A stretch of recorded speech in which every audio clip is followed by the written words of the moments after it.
안녕하세요. JSCC입니다. 두려움의 사색이라는 주제로 조금 이야기 나눠보려고 합니다. 저는 예전에 두려움은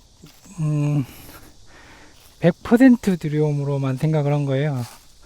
그래서 이제 두려움이 엄습하면 어떻게든지 피하고 싶고, 아니면은 두려움에 이제 압도당해가지고 아무것도 못하는, 그런 영향을 많이 받았는데, 어떤 프로젝트를 이제 진행하면서 생긴 이제 두려움을 경험하면서 생각이 좀 바뀌었어요.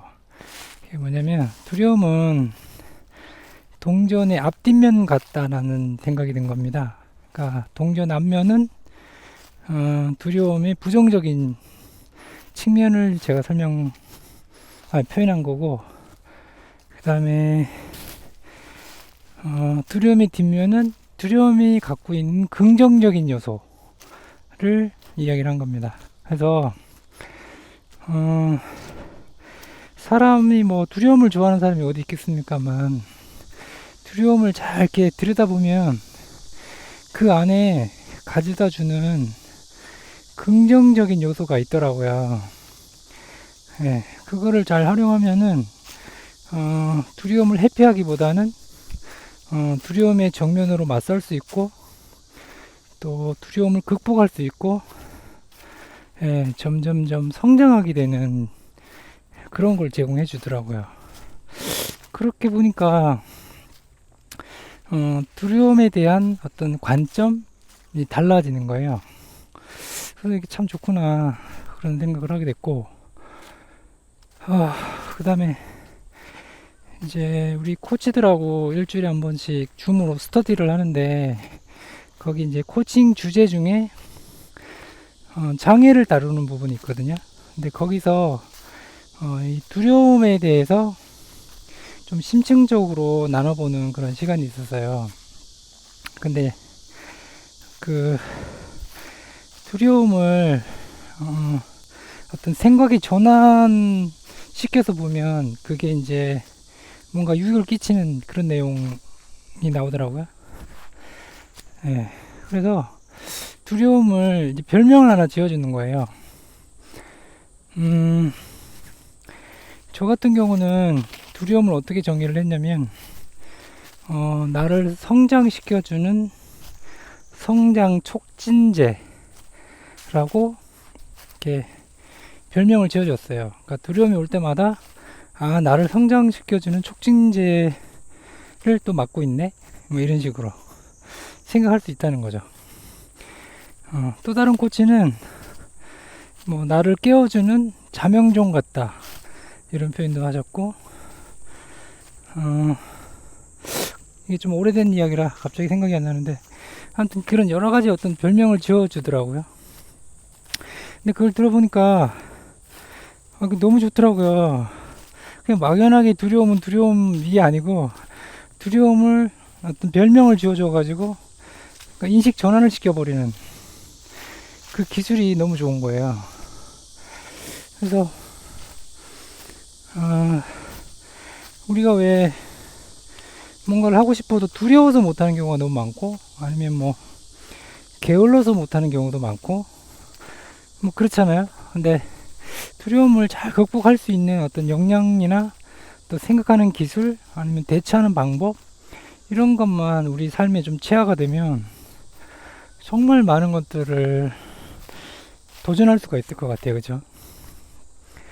저는 성향 자체가 두려움을 굉장히 많이 느끼는, 그리고 민감하게 느끼는 그런, 아직 좀 어떻게 보면 내면이 좀 많이 자라야 되는 그런 성향의 사람이거든요.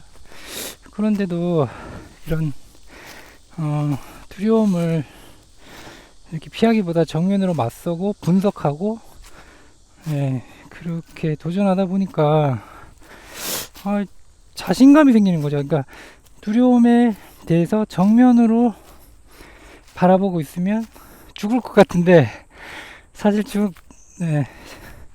죽는 게 아니고, 그 과정을 지나면 제가 성장해 있고, 두려움이 나에게 자신감을 가져다 주는 것 같아요.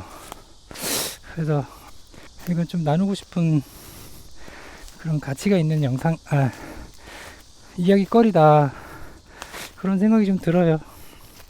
두려움이라는 거는 어린아이부터 할아버지 할머니까지 누구나 다 갖고 있는 건데, 그걸 어떻게 잘 대처하느냐에 따라서 그 행복감 아니면 뭐 불행감 이런 거를 좀 다르게 느낄 것 같아요. 그죠? 예, 그래서 좀 나눠봤고요. 제가 아주 오래간만에 이제 오디오 영상 하나 올리는 건데, 맨날 뭐 컴퓨터 안전만 가지고 뭔가 이렇게 이야기하고 이러는 게 좀 뭐라 그럴까요? 틀에 갇혀 있는 것 같은 느낌? 그런 게 있었어요. 그리고 제가 예전에 무슨 상상을 했냐면, 뭐 저 파도 치는 바닷가라든지, 그런 아니면 뭐 그 산 정상 있잖아요. 이렇게 저 아래 도시에서 불어오는 바람 소리, 차 소리도 들어가면서, 예, 그 땀도 좀 닦아가면서 하는 이야기, 예, 그런 거를 느껴가면서 이렇게 뭔가 이야기 하는 것도 참 신선하겠다, 예, 그런 생각을 했고, 언젠가 때가 돼서 나도 그런 거 한번 해보면 참 좋겠다, 그런 생각이 들었어요. 그게 지금입니다. 그럼 그때는 왜 하지 않았냐? 뭔가 그 마이크가 제가 원하는 만큼의 품질이 나오는 마이크가 준비되어 있지 않았고요. 예, 그래서 이제 생각만 있었지 실행에 옮기지는 못했다가, 이번에는 이제 마이크도 좀 좋은 거 장만했고, 그래서 이렇게 산책하면서 이야기해 봅니다. 뭐 등산 좋아하시는 분들이 있겠죠.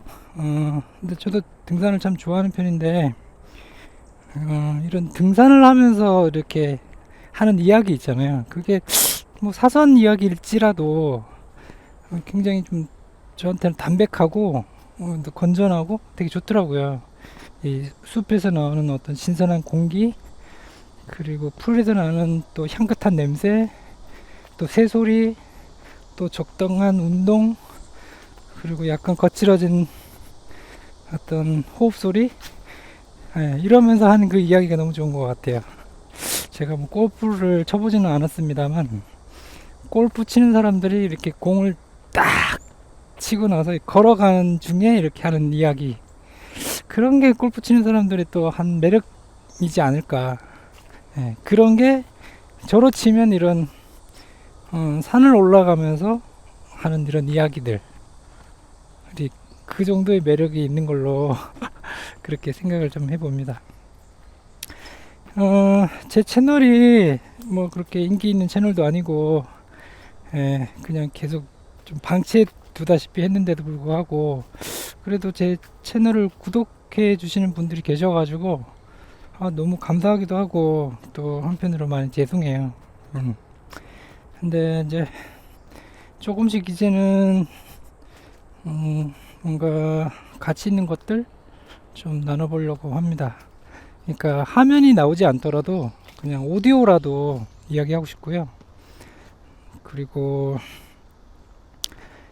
이런 분들이 들으시면 참 좋겠다 싶어요. 그러니까 왜 운전을 하면서 그냥 그 오디오로만 집중하고 싶은 뭐 그런 분들, 아니면 뭐 산책하면서 듣고 싶은 그러니까 분들, 아니면 저처럼 뭐 이렇게 등산을 오르면서 그냥 약간 머리 식히면서 듣는데 그래도 뭔가 마음에 하나 남는 이야기가 있는 그런 거, 예, 그런 게 있으면 좋을 것 같고요. 제가 이제 코칭을 계속 배우고 있는 단계라서 그게 이제 어느 정도 무르익으면 또 코칭에 관련된 그런 이야기도 좀 많이 해드리고 싶고요. 또 뭐가 있을까요? 책 같은 거 보고, 아니면 또 뭔가 제가 마음이 건강할 때는 뭔가 이렇게 사색하는 거를 되게 좋아하는 것 같아요. 그래서 좀 돌아보고 또 인생을 좀 이렇게 깊이 있게 살고 싶은 그런 마음이 좀 있어요, 제가. 그래서 그런 내용들을 좀 나누고 또 들으시는 분들이 또 공감이 가고 그러면 참 보람 있을 것 같아요. 예, 지금 오디오로 녹음하는 이 영상은 수만 명이 보기를 원하는 게 아니라 그 중에 한 사람이 내가 하는 이 이야기가 이렇게 공감이 된다 그러나요? 그렇게만 돼도 참 보람 있을 것 같아요. 네, 산책하면서 나눠본 저의 이야기였습니다. 감사합니다.